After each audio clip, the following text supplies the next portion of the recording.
Assalamualaikum warahmatullahi wabarakatuh. Perkenalkan, nama saya Muhammad Ababal Gussoh, NIM 2051050114. Di sini saya akan menjelaskan tentang mukhabarah. Sebelum saya membahas tentang mukhabarah, di sini saya akan membahas tentang ajaran Islam yang memberikan landasan pada semua aspek kehidupan manusia, tak terkecuali di bidang ekonomi pertanian. Allah Subhanahu wa Ta'ala memang menyuburkan tanah dengan tujuan agar manusia dapat memanfaatkan hasil bumi dari tanah tersebut.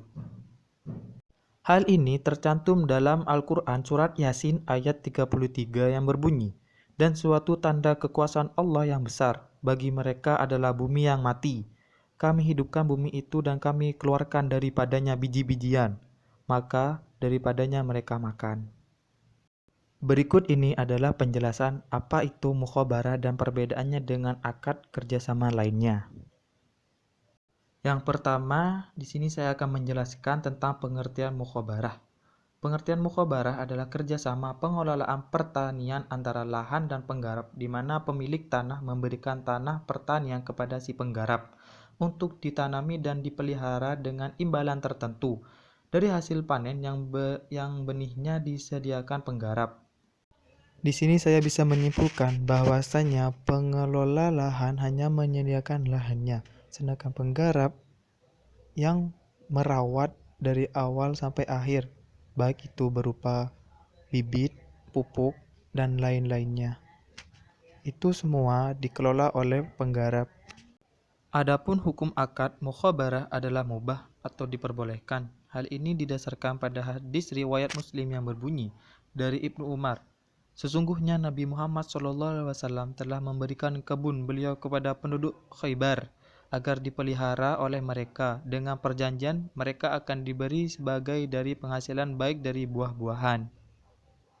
Sebelum melakukan akad, terdapat beberapa syarat yang harus dipenuhi. Syarat-syarat tersebut adalah: yang pertama, pemilik tanah dan penggarap harus orang yang sudah baligh dan berakal.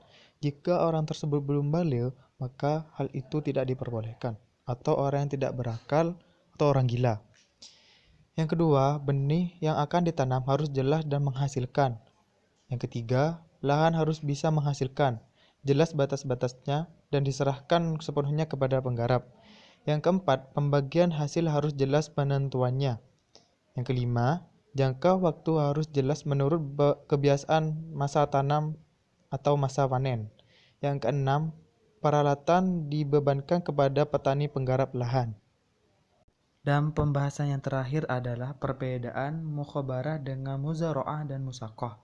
Pada dasarnya, mukhabarah hampir sama dengan muzara'ah. Yang membedakan adalah benih yang ditanam berasal dari pemilik lahan.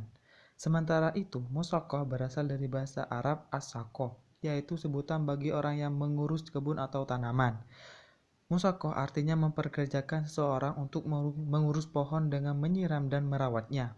Hasil dan keuntungannya dibagi dua sesuai dengan kesepakatan. Jadi perbedaannya sudah terlihat dari awal perjanjian yang disepakati bersama oleh pemilik lahan ataupun oleh penggarap. Baik, cukup sekian penjelasan dari saya tentang pengertian mukhabarah.